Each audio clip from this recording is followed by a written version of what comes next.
Olá, muito bom dia, investidores! Eu sou o Felipe Nascimento, esse é o BMC Pre-Market. Aqui você fica por dentro aí de todas as novidades, todas as notícias que vão impactar os mercados no Brasil e no mundo. Muita informação, análise, para você fazer bons negócios ao longo dessa quinta-feira. Seja bem-vindo à estreia dessa nossa nova programação. Hoje a gente fica ao vivo até às 7 horas da noite, então vem com a gente, fique bem informado aqui na BMC News, a informação que gera valor.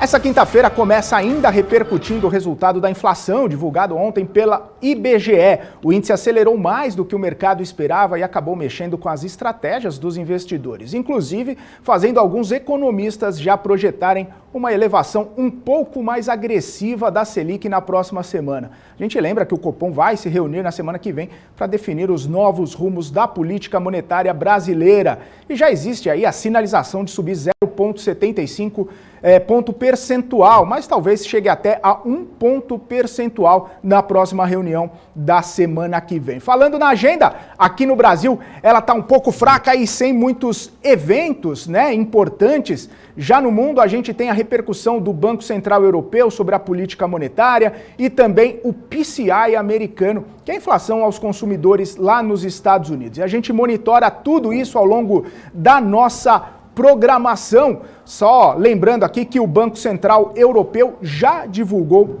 essas informações. O Banco Central Europeu divulgou agora há pouco toda essa questão aí. Ele manteve as taxas de juros sem nenhuma alteração. A taxa de depósito ficou em menos 0,5%, a taxa refim em 0% e também os empréstimos em 0,25%. O Banco Central Europeu também manteve o programa de emergência por conta aí da pandemia, avaliado em 1,85 trilhão de euros. Tem a informação também que a China vai manter a sua política monetária estável e normalizada. O governo acredita que a inflação está sob controle e o desempenho da economia é razoável. O presidente do Banco do Povo da China disse num fórum que ele espera que a inflação feche 2021 abaixo de 2%. Essa semana, a China divulgou também que os preços ao produtor em maio subiram 9%, maior aí, alta em quase 13 anos, impulsionado pela disparada das commodities, como a gente tem visto aí toda essa questão do ciclo das commodities. Vamos ver então agora como fecharam as bolsas asiáticas. As bolsas asiáticas em Xangai, na China, fechou no patamar positivo de 0,54%. Nikkei no Japão fechou em alta aí de 0,34% e Hang Seng em Hong Kong fechou no 0 a 0, praticamente queda de 0,01%. Eu também, agora, a gente está com uma programação totalmente nova, reconfigurada. Eu quero chamar o Marco Saravalli. O Marco Saravalli, ele que trouxe aí um recado para a gente do Tom do Mercado nessa quinta-feira. Marco, o que você conta aí para a gente? O que você tem visto de importante para hoje, para essa quinta-feira? Conta para a gente. Oi, Felipe, muito bom dia a todos acompanhando aqui as bolsas internacionais no começo dessa quinta-feira. A gente tem a sinalização de um tom levemente positivo, mas sem grandes oscilações. A agenda econômica mundial e aqui no Brasil é relativamente vazia, a gente não tem grandes indicadores, então a gente talvez siga aí com um tom bastante mono para essa quinta-feira. Tá?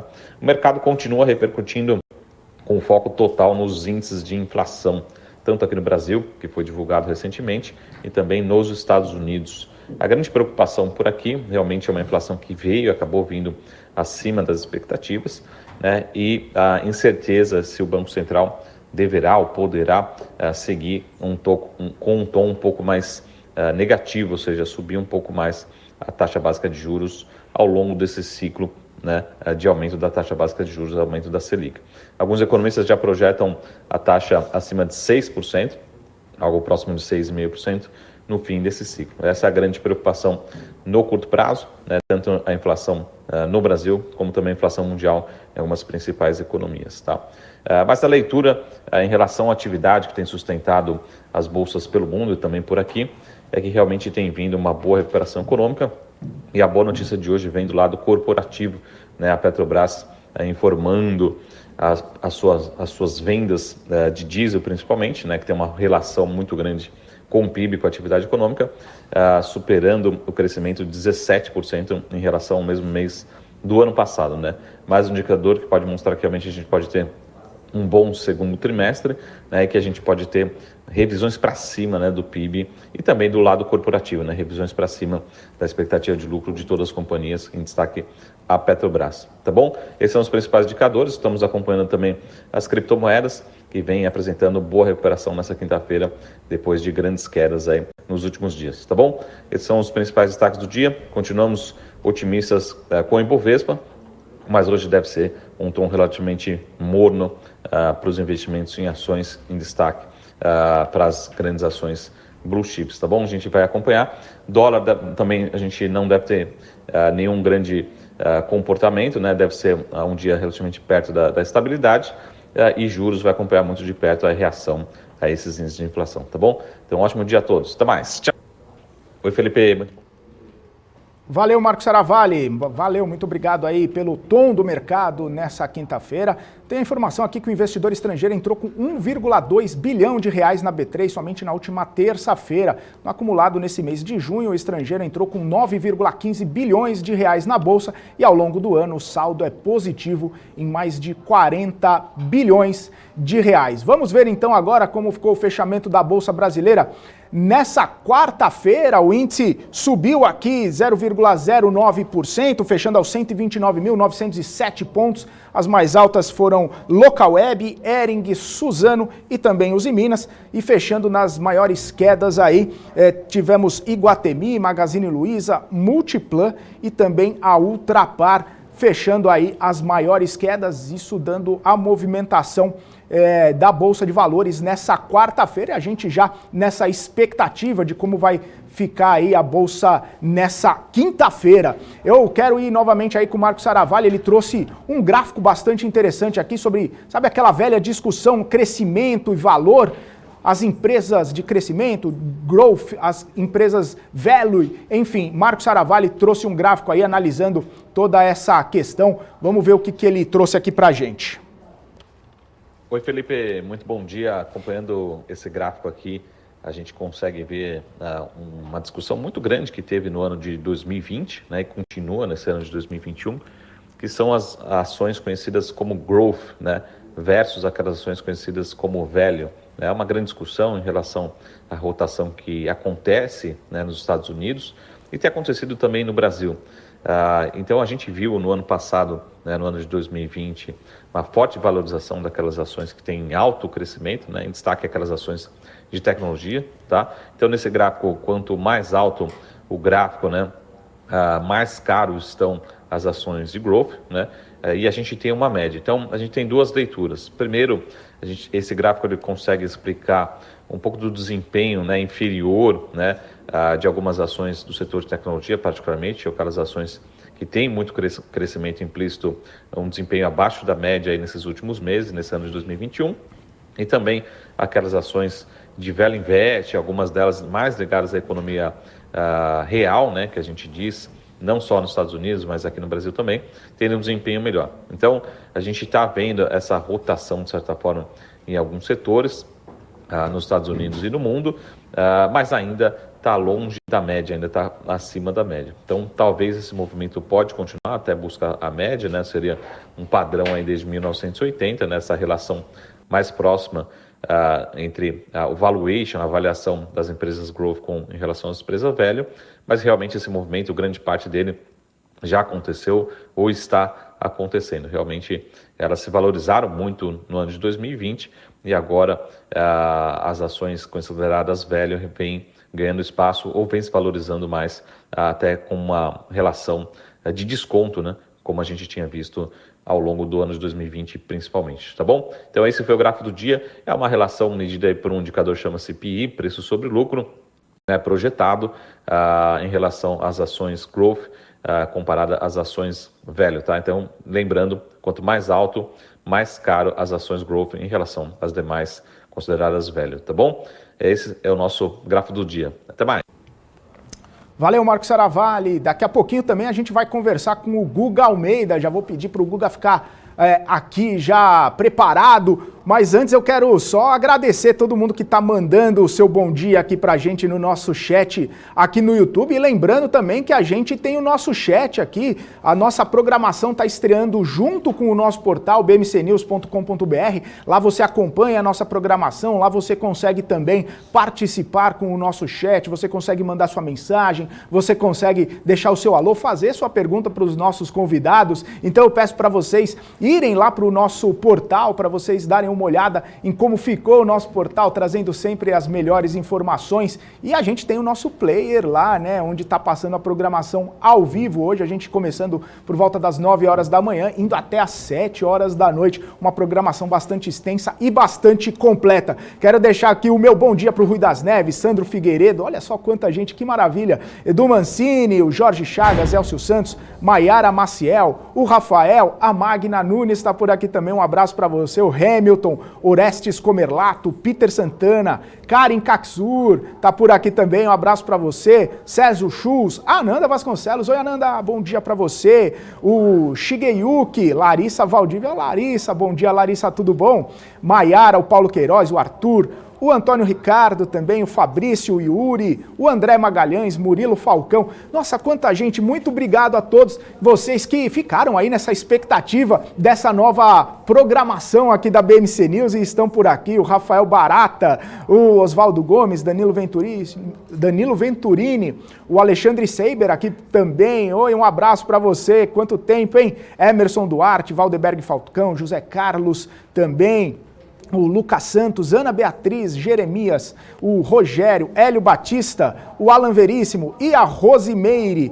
Olha, todo mundo que mandou o seu alô aqui no chat, o Wagner agora também, no chat do YouTube, vão lá no nosso portal bmcnews.com.br e já aproveitem, já se conectem por lá também para a gente poder bater esse papo aqui no nosso portal. Eu tenho o Guga Almeida aqui comigo também para falar um pouco do tom do mercado nessa quinta-feira. Guga, você está conectado aí comigo? A gente pode bater aquele papo lá sobre a nossa bolsa. A gente queria que você desse uma olhadinha para a gente aí, como que estão os índices futuros. Mas antes de mais nada, um bom dia, seja bem-vindo aqui ao BMC Pre-Market. Obrigado aí pela parceria, obrigado por essa colaboração de grande valia aqui, Guga. Bom dia.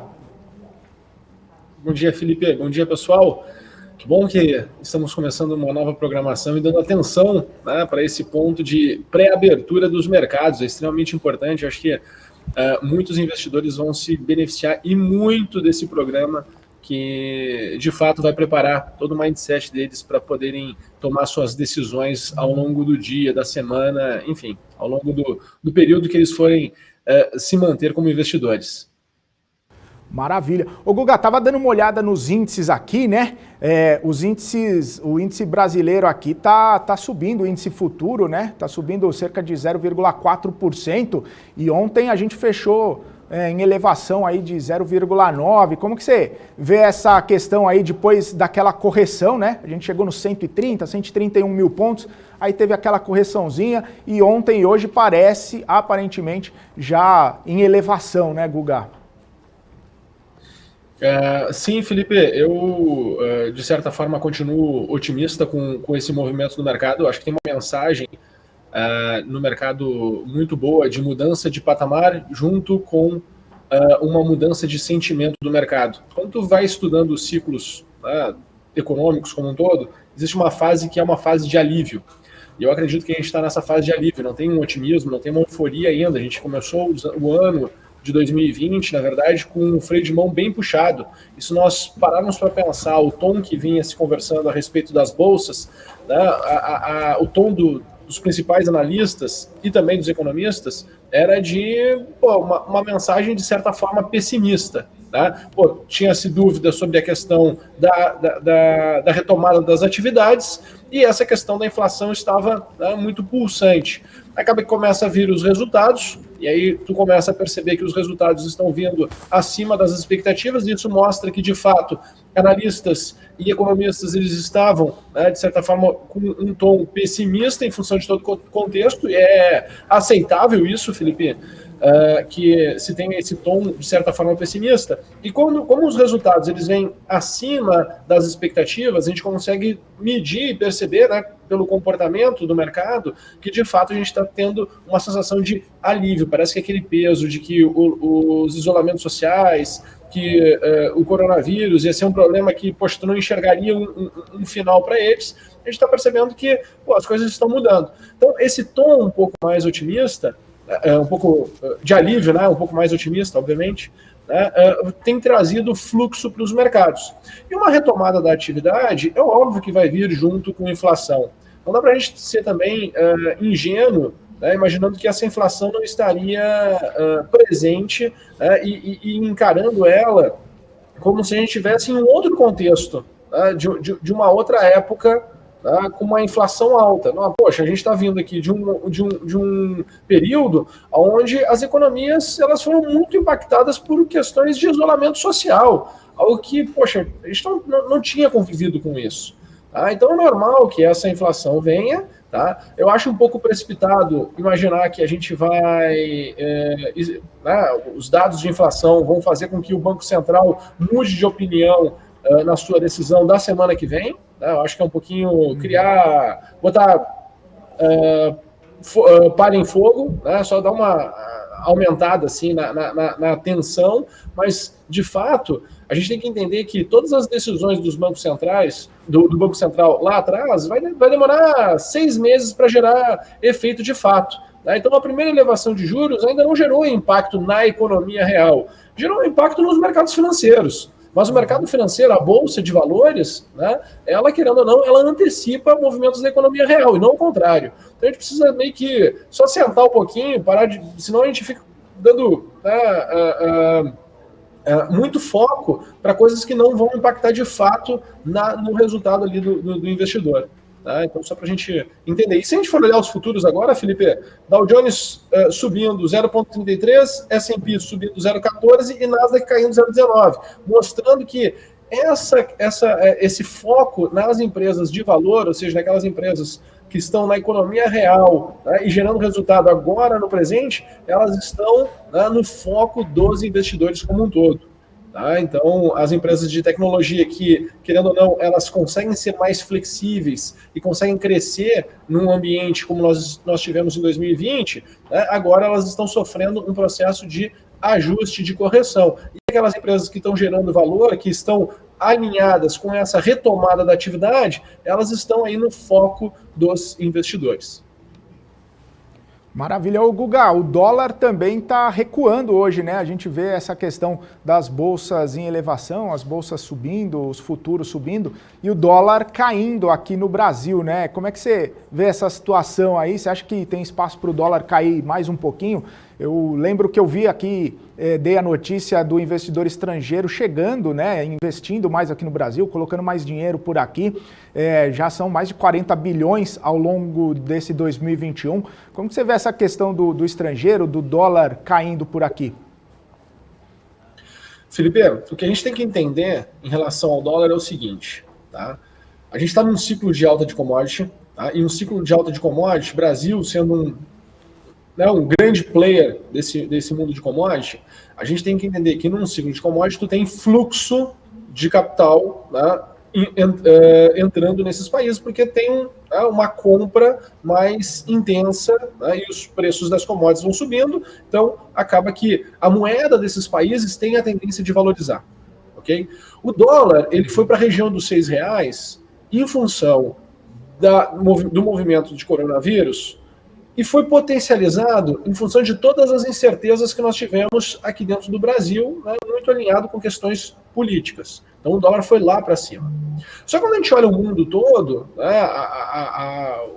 você vai ver que os países emergentes eles estão retornando, a cotação da moeda está retornando para os patamares pré-pandemia.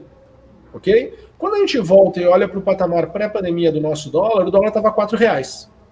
Então não é corrigindo mais um pouquinho. A gente pode ter aí uma queda do dólar aí em torno de 20% ainda, de dólar ir lá para a região dos R$4. Eu imagino a região de 4,50, O meu rally, eu já venho conversando com com todos os telespectadores aí da BMC, no programa Geometria.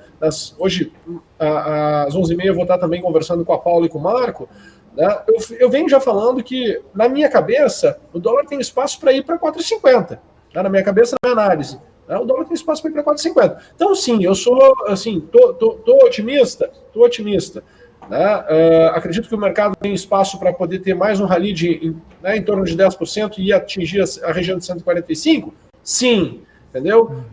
Bolsas mais mornas? Não acredito. Eu acho que agora a gente tem essa questão de mudança. Né? O que acontece? Muitos analistas estão viciados em função da experiência que tiveram nesses últimos anos de bolsa. Né? Nossa bolsa sobe um pouco, depois devolve tudo, sobe um pouco, devolve tudo. Então a gente precisa fazer um exercício, né, de olhar outros contextos, outros cenários que nós tivemos na nossa bolsa. Tem que voltar lá para trás, para 2002 até 2008, tem que entender que dentro dessa jornada de tempo a gente teve aí 6 correções de 25%, mas quando se tinha os movimentos de alta, o mercado mudava de patamar, porque senão fica assim, sempre vai se ter coisas ruins.